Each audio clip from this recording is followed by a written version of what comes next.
قرآن کریم تو ہمیں کہتا ہے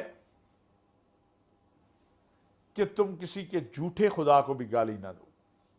وَلَا تَسُبُّوا الَّذِينَ يَدْعُونَ مِن دُونِ اللَّهِ فَيَسُبُّوا اللَّهَ عَدْوًا بِغَيْرِ عِلْمٍ. تم کسی کے جھوٹے خدا کو بھی گالی نہ دو کیونکہ وہ بدلے میں تمہارے سچے خدا کو گالی دے گا. رحمت کے اس عشرے میں کیا ہم یہ ارادہ اور عزم نہیں کر سکتے، وعدہ نہیں کر سکتے کہ ہم پاکستان کے سیاسی، اقتصادی، معاشی، مذہبی ماحول کو پرامن، اخلاق والا، محبت والا، پیار والا بنائیں گے؟ کیا ہمارا معاشرہ وہ معاشرہ نہیں ہے جہاں پر اگر یہ پتہ چلتا تھا کہ یہ رشوت لیتا ہے یا کوئی حرام مال کماتا ہے تو پورا معاشرہ اس کا بائیکاٹ کر دیتا تھا؟ رشوت لینے والا شرمندہ اپنے رات کے اندھیرے میں اپنے گھر جاتا تھا. کیا یہ وہ معاشرہ نہیں ہے جہاں کوئی محلے میں ایک بیمار ہوتا تو سارا محلہ اس کی عیادت کے لیے جاتا؟ کہیں ایک گھر میں فوتگی ہو جاتی سارے ان کی مدد کے لیے آتے. آج سچ یہ ہے کہ اگر کہیں فوتگی ہو جائے تو وہ غریب پریشان ہوتا ہے کہ اب بنے گا کیا، اب ہوگا کیا. اس لیے کہ ایک تو اس کے گھر میں فوتگی ہو گئی ہے اور دوسرا جناب اب کھانے پینے کا نظام اور لمبا. او میرے عزیزو، آؤ اپنی ان روایات کی طرف واپس چلیں جو ہمیں اسلام نے دی ہیں اور جو ہمیں ہمارے آباء و اجداد نے دی ہیں. آئیں اس طرف واپس چلیں، ایک دوسرے کا خیال کریں. کیا یہ خوبصورتی ہمارے معاشرے کی نہیں تھی کہ محلے میں اگر کسی ایک گھر میں کوئی نئی سبزی بن جاتی، کوئی اچھا سالن بن جاتا، کوئی اچھی چیز بن جاتی تو وہ پورے محلے میں تھوڑی تھوڑی بھیجتا تاکہ سارے اس کو کھا لیں، سارے اس سے مستفید ہو جائیں. یہ محبت و پیار کہاں چلا گیا ہے؟ آج تو ماں باپ گھر میں اپنے بیٹھے ہوئے بیٹے سے ملاقات نہیں کر پاتے کیونکہ وہ مصروف ہے اس آلہ کے اوپر. جو بھی رزلٹ ہو اللہ تبارک و تعالیٰ اسے پاکستان کے لیے، پاکستانیوں کے لیے اچھا کرے. یہ جو تصور ہے نا ناظرین، اس سے بھی ہمیں باہر نکلنا ہے کہ مجھے کیا ہے. یہ اسلامی تصور نہیں ہے، یہ دین کا تصور نہیں ہے کہ مجھے کیا ہے. دین کا تصور تو یہ ہے کہ اچھائی کو اچھائی کہا جائے، برائی کو برائی کہا جائے. قرآن کریم میں کہا گیا ہے وَتَعَاوَنُوا عَلَى الْبِرِّ وَالتَّقْوَى وَلَا تَعَاوَنُوا عَلَى الْإِثْمِ وَالْعُدْوَانِ، کہ نیکی اور اچھائی کے کاموں میں تعاون کرو اور غیر شرعی امور میں محاسب کا کردار ادا کرو. آج ہم دیکھتے ہیں دو آدمی لڑ رہے ہیں سڑک پر، قریب سے گزر جاتے ہیں، کہتے ہیں ہمیں کیا ہے یار لڑنے دو. نہیں، ہمارا یہ کام نہیں، ہمارا کام ہے ان دونوں کو لڑنے سے منع کریں، ان کے درمیان صلح کرائیں، ان کی کوشش کریں. قرآن کریم ہمیں اسی کا حکم دیتا ہے. اللہ کے نبی صلی اللہ علیہ وسلم نے فرمایا اپنے بھائی کی مدد کرو خواہ ظالم ہو یا مظلوم. صحابہ نے کہا یا رسول اللہ صلی اللہ علیہ وسلم ظالم کی کیا مدد کریں، وہ تو ظلم کر رہا ہے، پہلے ہی ظالم ہے. فرمایا ظالم کی مدد یہ ہے کہ اس کو ظلم کرنے سے روکا جائے. یہ جو ہمارا تصور بن گیا ہوا ہے کہ مجھے کیا ہے، جو ہوتا ہے ہونے دو، یہی جاہلانہ تصور ہے. ہماری ذمہ داری ہے کوئی بیمار ہے تو اس کی عیادت کرے. قیامت کے دن اللہ تبارک و تعالیٰ ایک بندہ آئے گا، اسے کہیں گے میں مریض تھا تو نے میری عیادت نہیں کی، ہاں میں بھوکا تھا تو نے مجھے کھانا نہیں کھلایا، میں پیاسا تھا تو نے مجھے پانی نہیں پلایا. وہ کہے گا یا اللہ آپ تو رزاق تھے، آپ تو خالق و مالک ہیں، آپ رزق دینے والے ہیں، پوری کائنات کو آپ کھلانے والے ہیں، میں کون ہوتا ہوں آپ کو کھلانے والا؟ آپ شفا دینے والے ہیں، پوری کائنات کو آپ شفا دینے والے ہیں، میں کون ہوتا ہوں آپ کی عیادت کرنے والا؟ میں کون ہوتا ہوں آپ کی پیاس دور کرنے والا؟ آپ تو سب کے پلانے والے ہیں. اللہ کہیں گے میرا بندہ بیمار تھا، میرا بندہ بیمار تھا، تو نے اس کی عیادت نہیں کی. میرا بندہ پیاسا تھا تو نے اسے پانی نہیں پلایا،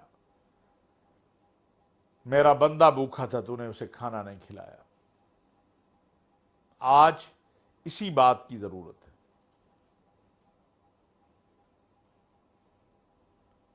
اس طرف آگے بڑھنے کی ضرورت ہے، اس کو دیکھنے کی ضرورت ہے، اپنے رویوں میں تبدیلی لانے کی ضرورت ہے، صلہ رحمی کرنے کی ضرورت ہے۔ قرآن کریم میں کہا گیا وَآتِ ذَا الْقُرْبَى حَقَّهُ وَالْمِسْكِينَ وَابْنَ السَّبِيلِ، اپنے قریبی رشتہ داروں کا خیال کرو، اپنے پڑوسیوں کا۔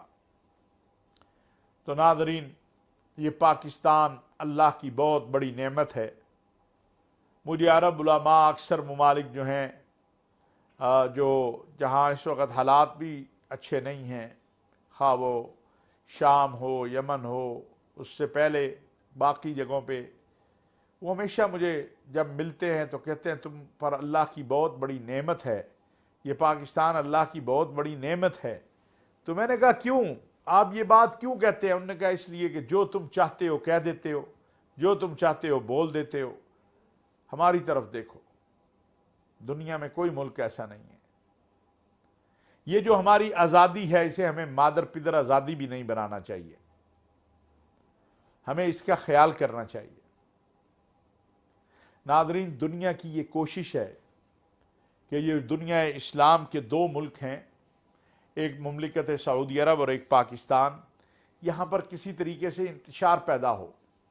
ہمارے اوپر بھی ایک لمبی جنگ مسلط ہوئی، الحمدللہ ہم نے ہماری اپنی فوج اور قوم کی وجہ سے اس سے نجات پائی، جو 9/11 کے بعد ہمارے گلیاں، بازار، پارکیں، مسجدیں، امام بارگاہیں، چرچ لہو لہان ہوئے، اور یمن سے حوثیوں نے سعودی عرب پر بھی جو جنگ مسلط کی،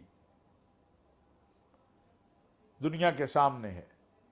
الحمدللہ، اللہ کا شکر ہے، اس حوالے سے بہت پیش رفت اچھی ہو رہی ہے۔ سعودی عرب مسلمانوں کا مرکز ہے،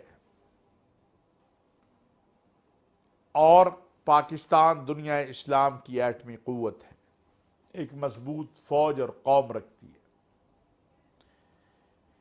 میں پڑھتا تھا ناظرین، یہ 1983 84 یا 85 کی بات ہے، 85 کی بات، ایک ملک کا ایک تھنک ٹینک کہ کچھ لوگ آئے تھے، اور ہم بچے تھے، روزنامہ جنگ ایک روزنامہ اخبار لاہور سے نیا نیا نکلنا شروع ہوا تھا 1986 87 میں۔ یہ میں آپ کو 3-4 سالوں کی اس لیے نام لیے کہ ہم اس وقت طالب علمی دور میں تھے۔ تو ایک ملک سے کچھ لوگ آئے، تو مجھے شوق تھا صحافت کا، تو میں شام کو اس اخبار کے دفتر میں آ جاتا تھا۔ تو جو میرے استاد بھی تھے، محسن بھی تھے، اللہ تعالیٰ ان کو بڑی جنت دے، ان کے پاس وہ کچھ لوگ بیٹھے ہوئے تھے۔ تو جب وہ چلے گئے تو انہوں نے مجھے کہا کہ مولوی مجھے، میں ابھی اس وقت پڑھتا تھا جامعہ اشرفیہ میں، دورہ حدیث کرتا تھا، کہ ایک بہت بڑا پاکستان کے بارے میں پلان بن رہا ہے، اور وہ یہ ہے کہ پاکستانی قوم کو اور پاکستان کی فوج کو لڑایا جائے، خواہ وہ بلوچستان میں، خواہ وہ خیبر پختونخوا میں، خواہ قبائل میں، خواہ پنجاب میں، خواہ سندھ میں۔ اور آپ نے دیکھا پھر یہ کام ہوا بھی، اور پاکستان میں مذہبی جو فرقہ وارانہ تشدد ہے اس کو ابھارا جائے۔ پھر آپ نے دیکھا 90 کی دہائی میں جو ہم نے لاشیں اٹھائیں، جس طرح خون بہا، اللہ کا شکر ہے پاکستان کی قیادت نے اس کا احساس رکھا، اور پیغام پاکستان کی صورت میں ایک ایسی دستاویز آج ہمارے پاس موجود ہے کہ جس پر تمام مکاتب فکر کے دستخط ہیں، اور دنیا بھی اس سے مستفید ہو رہی ہے۔ ملی یکجہتی کونسل بنی، جو حضرت مولانا سمیع الحق شہید رحمۃ اللہ علیہ، علامہ ساجد علی نقوی، مولانا شاہ امن نورانی، پروفیسر ساجد میر، قاضی حسین احمد ان حضرات نے، اور اس میں آپ کے اس خادم کا بھی تھوڑا کردار تھا، ہم تو خدام میں سے ہیں، لیکن بہرحال اس مولانا ضیاء الرحمن فاروقی صاحب، یہ سب حضرات اس میں تھے۔ وہ سازش ناکام ہو گئی۔ آج یہ سوشل میڈیا آ گیا ہے، اب سوشل میڈیا پہ اگر آپ دیکھیں تو عجیب و غریب کیفیت ہے. پہلے کہا جاتا تھا کہ پاکستان کی اسٹیبلشمنٹ سیاسی امور میں مداخلت کرتی ہے. اب جب انہوں نے کہا کہ ہم سیاسی معاملات میں مداخلت نہیں کرتے تو اب بھی ان کو نشانے پر رکھا گیا ہے اور زیادہ اکاؤنٹ باہر سے چل رہے ہیں. کیوں؟ مقصود یہ ہے کہ کسی طرح پاکستان کی قوم اور فوج کے درمیان گیپ پیدا ہو اور پاکستان کی فوج کا جو وقار ہے، جو عزت ہے، جو احترام ہے، وہ کس طرح ختم ہو. یہ مقصود ہے. اسی طرح باقی اداروں کی بات ہے.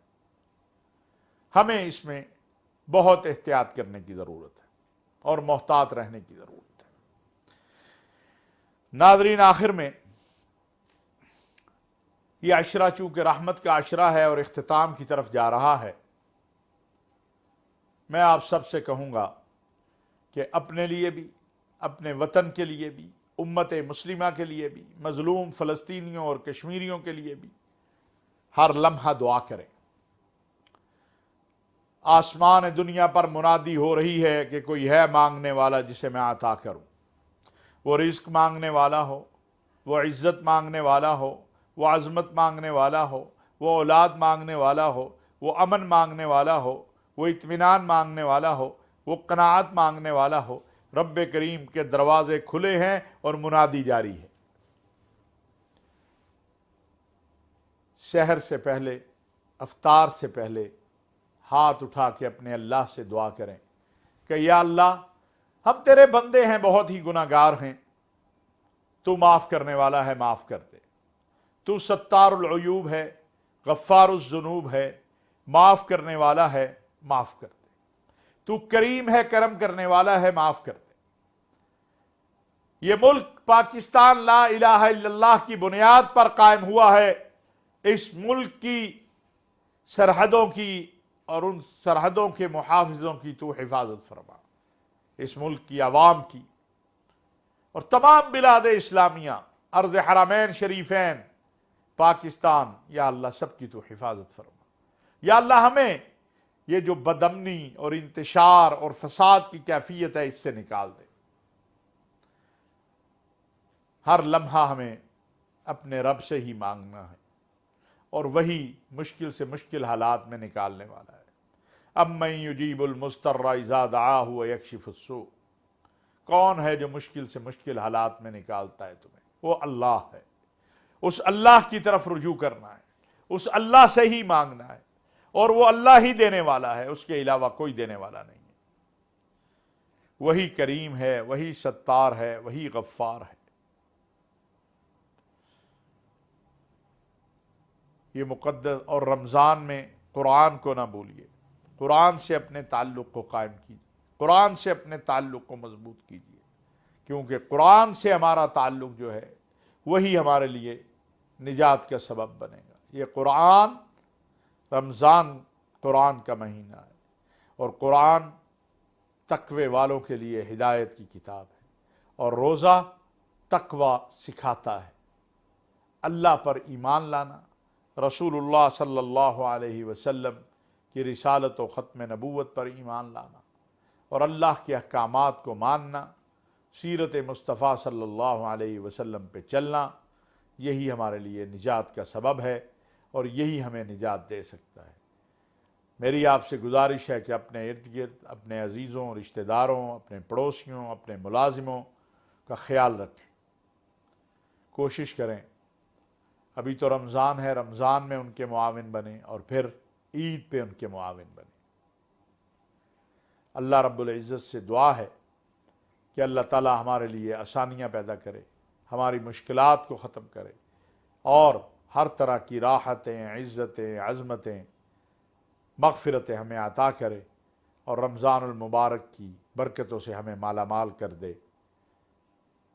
وما علینا الا البلاغ المبین.